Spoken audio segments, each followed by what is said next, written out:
Okay, more on normal distributions. The beauty of this video is I'm not going to really teach you anything new. We're just going to put some notation. Uh, I'm going to introduce some notation. I'm going to match it with things we already know how to do. If you understood the content in the previous videos, so you can see I got the my notes up on the right, and then over to the left I have StatCrunch, and I'm going to show you how to work some of this stuff. Okay, and again, really, the beauty of this video is we're not going to do anything new. We're just going to put some notation on things that we hopefully already know how to do. So, what does this statement mean? This statement means that ACT scores are approximately normal with a mean of 21 and a standard deviation of 15. So I can think when I see that mu equal 21 and sigma equals 5. Now, we talk a lot about percentile ranking as a location. And the problem I want to start out with just is a question. What is the percentile ranking for an ACT equal to 25? This is one of those things you just have to remember, tattoo it to the brain, as I like to say. It's going to be one of those things that, okay, like on your first exam, your midterm exam and your final exam, you're going to get to use a sheet of notes. You get a cheat sheet. This will be one of those things that you'll want to definitely put on your cheat sheet. So it needs to go uh, in your notes. So what needs to go in your notes? That when I ask, well, when anyone asks for a percentile ranking, all they are asking is what is the percent below. Finding the percent below is the same thing as finding the area to the left. So finding the percentile ranking, the area below, the area to the left of, all asking the same thing. So you can see the drawing I have down here for 25. I need to find the percentage below 25 to the left of 25 to get the percentile ranking. We should know now that that's really easy to do with StatCrunch. Just go to the normal model, put in the correct mean and standard deviation. We want below, so select less than, and I want below 25.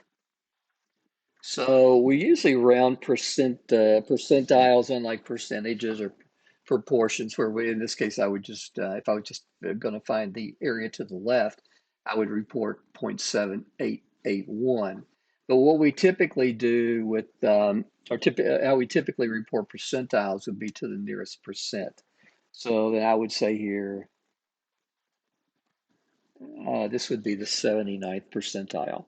So if you're walking down the road and someone wants to know you took a test and the mean was 220 and the standard deviation was 18, and you tell them they're at 260. Well, in isolation of anything else, a score of 260 doesn't mean anything, right? Definitely not a percentage. And unless you know the metrics of the test, you don't know what that means. But once you say you scored at the 79th percentile, whether it's an IQ test, whether it's an ACT, whether it's SAT, whether it's cholesterol level, whatever it may be, the 79th percentile tells that person that 79% of the scores in that distribution are below your score. Okay? So again, that's all percentiles are, percent below. Now, we take a little different approach. How does this compare? Let me see if I can get this clear. Yeah, that's a little bit better. When I put my hand in there, it just messes stuff up. Anyway, how does this compare to P80? Now, P80 is asking you to not find the percent below or the area to the left or the percentile. It is asking you to find the value that corresponds to having 80% of the scores below. So again, percentile, tattoo it to the brain, percentile equals below. That statement is giving you a location relative to the percentage of scores that were below. So if I'm going to find a score at the 80th percentile, For the ACTs, I'm going to keep my mean, I'm going to keep my standard deviation, but I'm going to come in here and put a 0.80 because again, the 80th percentile is percent below. Make sure I have this less than or equal to. Hit compute. So it would be a score of 25. Now, because, 25.2 and 25.6 are all recorded as 25s, the 78th percentile and the 80th percentile would give you the same ranking, same percentile ranking. Let's just, what's the 35th percentile? 19. What's the 99th percentile? 33. What's the 92nd percentile? This is where my daughter actually ranked. Actually, she ranked higher than that, but she got a 28 on one of her tests. What's the 14th percentile? 16. What's the 22nd percentile? 17. I think you get the gist here. All right. So again, percent below, and just don't get sloppy and put greater than there. If you do, you're you're going to miss it because you have to put less than for percentile.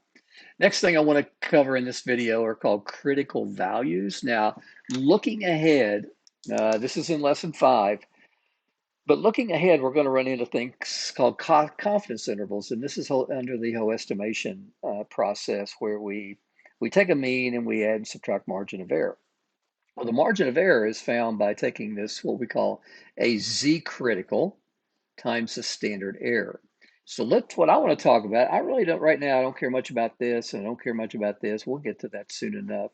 What I want to talk about is that critical value that we use in test of inference, confidence intervals, hypothesis testing, lessons 5 and 6.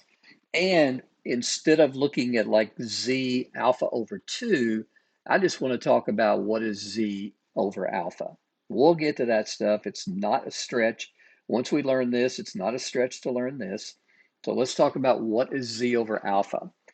Z over alpha is the score that has alpha area to the right. It's the score that has alpha, and this little symbol right here is the alpha as well. So alpha, I'm giving you the symbol to the right.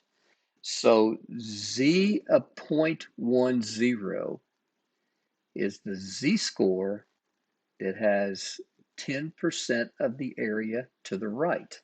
Now, can we find that using a normal calculator? Well, absolutely we can. We know that the mean and the standard deviation of z-scores is 0 and 1. Once we start working with z-scores, we move into what's called the standard normal distribution. By definition, this is above, and I need to find the z-score that has 0.10 above. So that's going to be 1.28.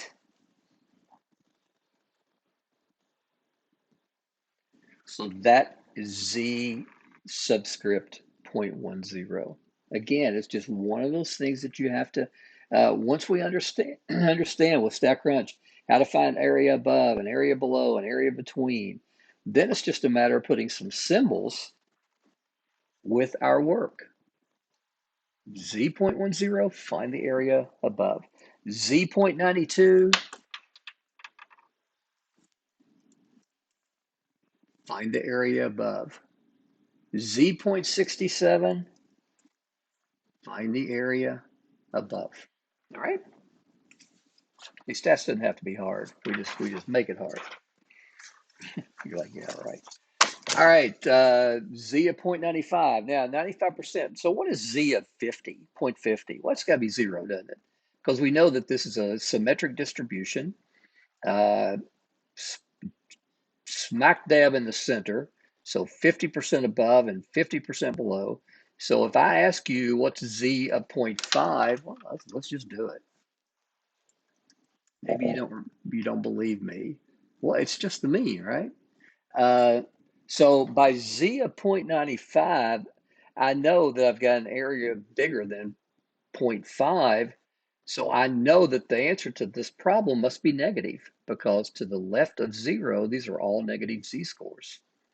And for the reason I just explained, my area being bigger than 50%, I know that I'm residing in the negative z-scores. So above 0.95, negative 1.64. All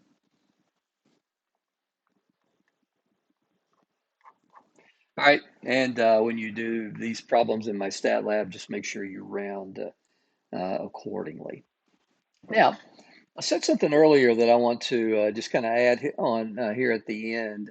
We haven't talked about much beyond in a normal distribution. We haven't discussed much more than the mean and the standard deviation. But what would these values be? What would the median be? What would the mean, the mode be? And what would the variance be? Well, by definition, the median is the value that's smack dab in the center. So for the standard normal distribution, the median would be 0.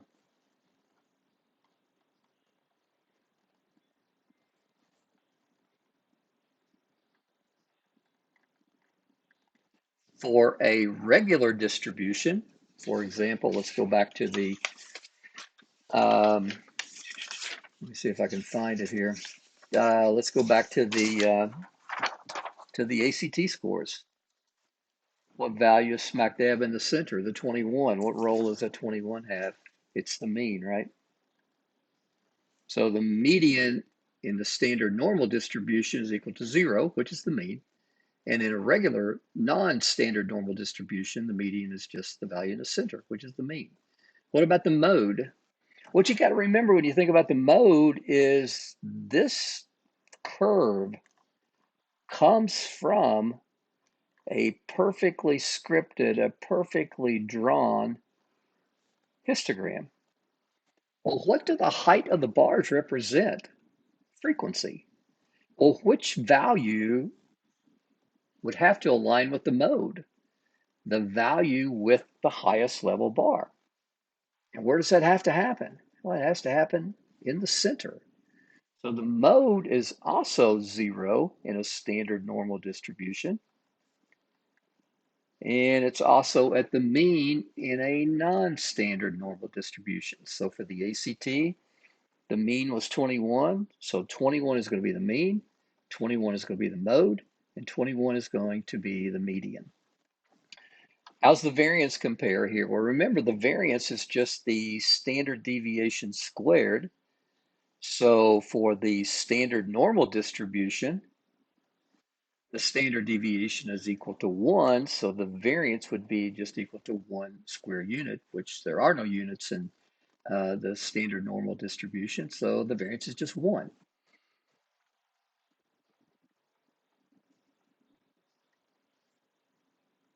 What would be the ACT variance?